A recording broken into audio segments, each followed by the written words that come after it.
I want to be the best, simple and plain. And to be the best, you have to win. That's why I play the game. You know, that's what drives me. If I got to fight to get you in the gym, that's a problem. That's a problem. You want players that are gym rats, players that want to be in the gym, that want to work. And then from there, you build on top of that. But if you're lazy, man, I don't want to talk to you. I don't want to deal with you. You're going to make me feel dumber. You know, you're going to lower my level. I don't think so. You can go over there. This guy is the best. How does that make you feel? I know you're kind of chuckling now because we can joke about it, but you're the best player in the nation for anybody in high school. It feels good. It's great confidence, but you have to keep moving on. Because I know a lot of guys who've been #1 in the past years, and it just fell off the cliff. So I have to keep working hard. And, hopefully everything will work out. I'll be #1 in the future. So I'm going to continue to work hard. And we as a team, we're going to continue to work hard as an organization the same way. We continue to push and push until we get back to that top. You start with, what do you want your game to be? What would make your game most unstoppable or hard to deal with? And now you work backwards from there. And you start building it one piece at a time, one move at a time, one counter at a time. So there's a lot. We flew back to LA that night, and I got home. It's probably like 3 in the morning. And I went down to the high school, which is down the street from our house. And the janitor let me in the gym, and I shot all day. All day. I mean, all day. And this was right after that playoff game. And I didn't leave the gym.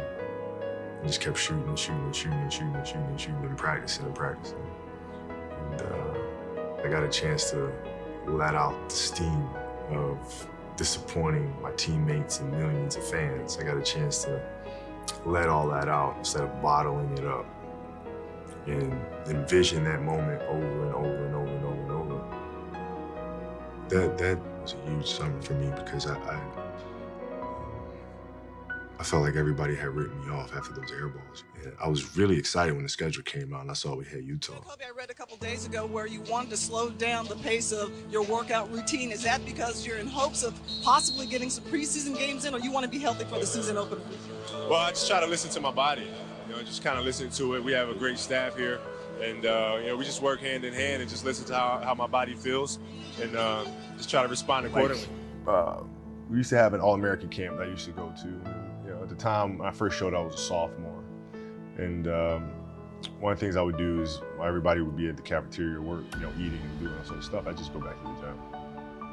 I just go back to the gym. They'd be resting, they'd be and they'd see me leave, right? But now you're in a tough position because you're like, okay, I want to be like, I'm following the kid to go work out, but I know he's working, he's up early, and he's doing all this other stuff. And so that was my way of showing them, yeah, I may be from the suburbs, but you're not going to outwork me. Wow. And I'm mentally going to. Did someone teach you that? I really seem to, have bonded and understand that if you want to get to that elite level, you really have to put in the work day in and day out. With that, but I've worked extremely hard this summer to be able to play at a high level, regardless of the minute, right? If it's 30, if it's 48, I'm prepared to do whatever's necessary, and that's my job to do so. My parents were great. Growing up, they instilled in me the importance of imagination, of curiosity, and understanding that, okay, if you want to accomplish something, I'm not just going to sit here and say, yes, you can do whatever you want. Yes, you can, but you have to also put in the work to get there, right? So they taught me that at a really early age, man. And when you grow up as a kid thinking that the world is your oyster, all things are possible if you put in the work to do it, you grow up having that fundamental belief. One of your high school friends said, when I was partying, he was playing basketball. When I was waking up, Kobe was playing basketball before class. How would you describe your dedication to the sport even back then? Well, I tried to find a balance, right? I tried to do both. I had a great deal of energy. So if there was a school party going on or something like that, I'd play basketball for a few hours. I'd do what I have to do and have fun doing it, and then I'd go to the party. And I'd show up and I'd have a good time, have fun, and I'd be up at 5 o'clock in the morning, working out, and training the next day. So I tried to do both. 40-point games, 60-point games in 3 quarters.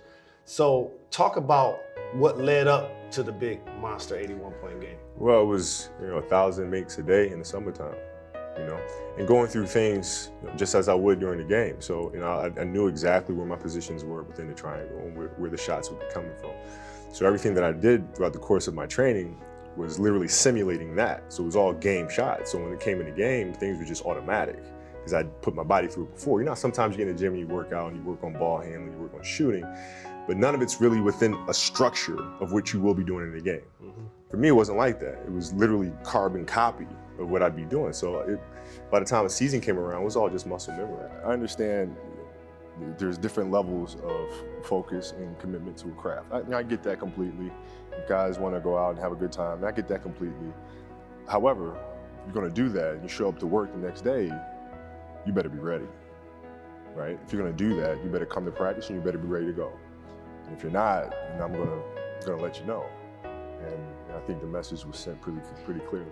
Rest at the end, not in the middle. And that's something I always live by. Yeah, we're gonna work hard. That's what training camp's about, preseason's about, is working hard, getting in shape, getting in condition. And not so much about the games, but just, the game is just another way to kind of, get your exercise, get your win, get your rhythm. So we're pushing it in practice all week. And, I was able to focus on the game. A lot of the credit goes to my wife for not only putting up with it, but supporting my work ethic. Because I work all day consistently, and she supported me, and a lot of credit goes to her. But it's simple. Like if you do the math on this, right? Like if you're thinking about how often kids are playing, right? I tell this to my daughter, my daughter's team as well that I coach. So it's a simple thing of math. If you want to be a great player, if you play every single day, 2-3 hours, every single day over the course of a year, how much better are you getting? Most kids will play maybe, an hour and a half, 2 days a week. Right. Do the math on that. It's not going to get it done. Not gonna get it done, right? So if you're obsessively training 2-3 hours every single day over a year, over 2 years, You're accelerating. you make quantum leaps, man. Just doing If I could work that hard every day, with being blessed with the physical tools that I have, what would my career be? And I made a promise to myself from that day that I was going to work that hard every single day so that when I do retire, I have no regrets. And that was the most important thing for me, is to leave no stone unturned, get better every single day. And if I lived that way, then over time, I'd have something that was beautiful. But that was my philosophy. It seems like a pretty simple one, but if you live your life to just get better every single day, you do that for 20 years, what do you have? The kids are running. They've been running for 2 hours. Running. This one kid misses the line by like half inch. No, it wasn't even a half inch. It was like by that much. He misses the line. Kobe's like, stop. We had to stop everything. And he's like, nobody gets shoes. And all these kids are like, oh, they're mad at the kid. Yeah. They're like, touch the line. All you gotta do is touch the line. That's it. It was this much. Touch the line. And Kobe's like, no, nobody gets shoes. You guys sit on the sideline. And then Kobe made this kid run suicides, which is another drill. Baseline, free throw line, baseline, half court, baseline, opposite free throw line, baseline, and back. 3 in a row. 3 times. You had to run 3 of them. Yeah. But the best part was, the last one, Kobe ran with this kid. He ran with this kid. Okay. Yeah. It's awesome. He ran with this kid, and there's 1.1 million people are watching online. Crazy. He ran with this kid. This kid was dry heaving. He was about to die. Yeah. But you're lucky he didn't die. No, he wasn't gonna die. He wasn't gonna die. but the important thing to understand is you can't shortchange yourself. Like you're not cheating anybody but yourself. Right? You're tired. You're literally this far away from the line. Why would you not go that extra to touch the line? Right? So if I let him get away with that, right, all of a sudden he starts maybe cheat something over here, right? Not give his best over here, not give his best over here. And as years go on, he's not going to reach his full potential because he's been taking these little shortcuts that just add up. And you can't let that happen. Our job as teachers, as mentors, as inspirers, it's our responsibility to hold them accountable to those things. Pressure's a funny thing. You know, I always felt like the people that feel pressure are the people that cut corners or really didn't put the work in. If you know you've put in all the work, what is there to be nervous about?